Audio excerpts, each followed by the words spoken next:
Salut, c'est Maureen, belge et fière de l'être. J'adore voyager et je crois que dans la vie, tout est possible. Pour le jour de confinement numéro 12, on m'a demandé d'aborder le thème de la culpabilité et surtout comment ne pas tomber trop souvent, en tout cas le moins possible, dans la culpabilité.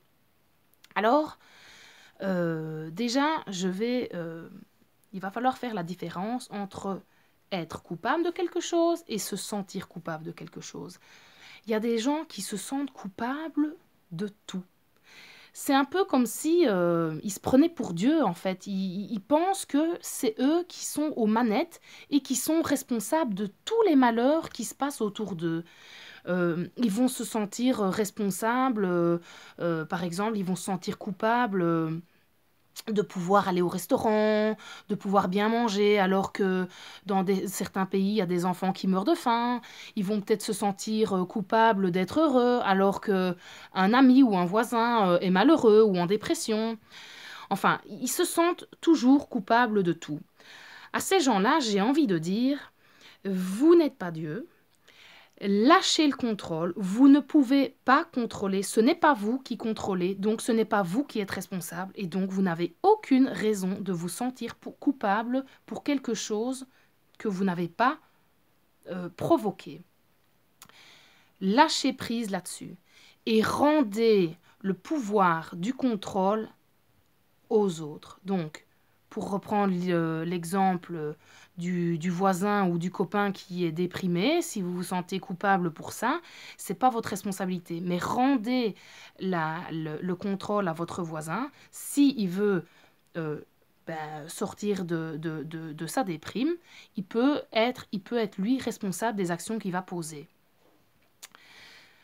Ensuite, les sentiments de culpabilité, ça peut venir donc de cette sensation d'être responsable de tout. Puis ensuite, pourquoi est-ce qu'on se sent coupable en général? Et à quel moment? C'est quand on est beaucoup trop sévère avec nous-mêmes.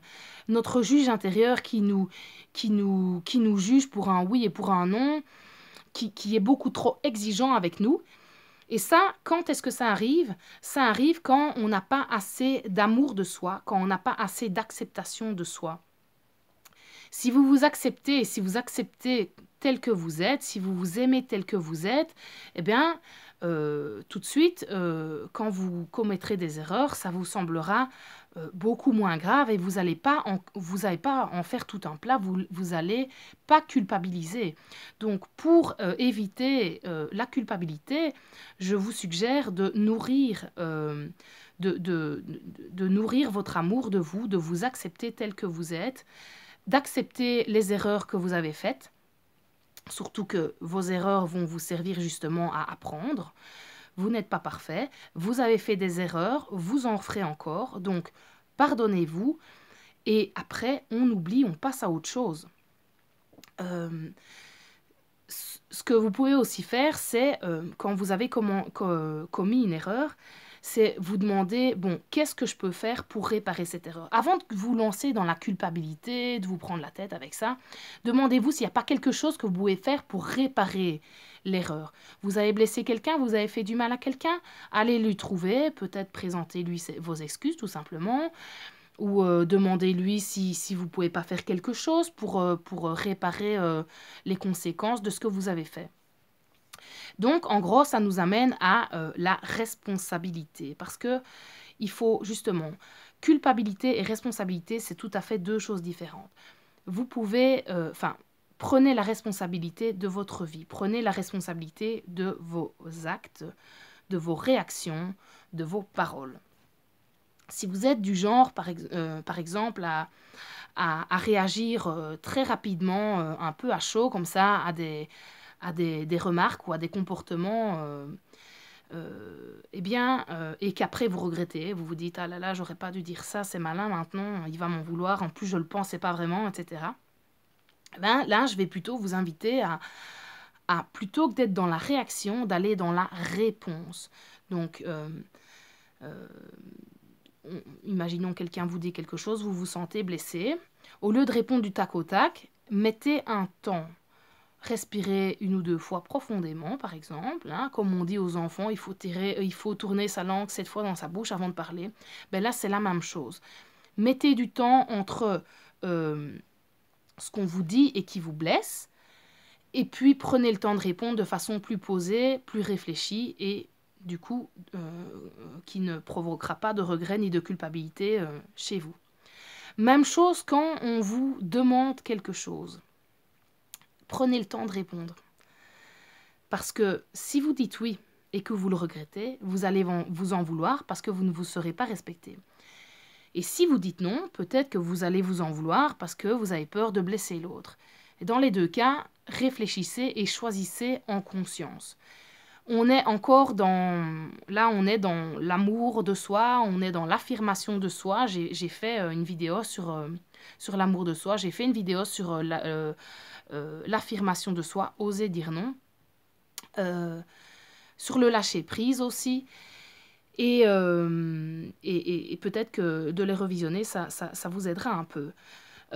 Ensuite, s'il y a des comportements que vous avez et qui vous font vous sentir coupable, mais vous avez deux choix.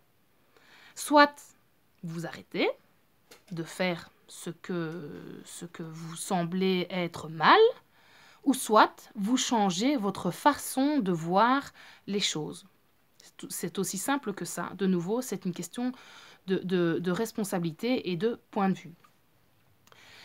Je regarde si j'ai bien dit tout ce que... Oui, alors, oui, c'est ça. Il y a aussi autre chose. J'avais pris des petites notes parce qu'il y a tellement à dire sur la culpabilité que j'ai envie d'en parler au maximum. Mais, comme je vous dis, j'essaye de faire des vidéos les plus courtes possibles. Vous vous jugez souvent, on se juge en fonction de nos croyances. On croit qu'il faut faire comme ça, que ça ne se fait pas, que j'aurais dû dire que. On croit qu'il faut faire passer les autres avant nous, hein, pour le fameux ne pas oser dire non. Et ces fameuses croyances, vous avez aussi le droit de les remettre en question.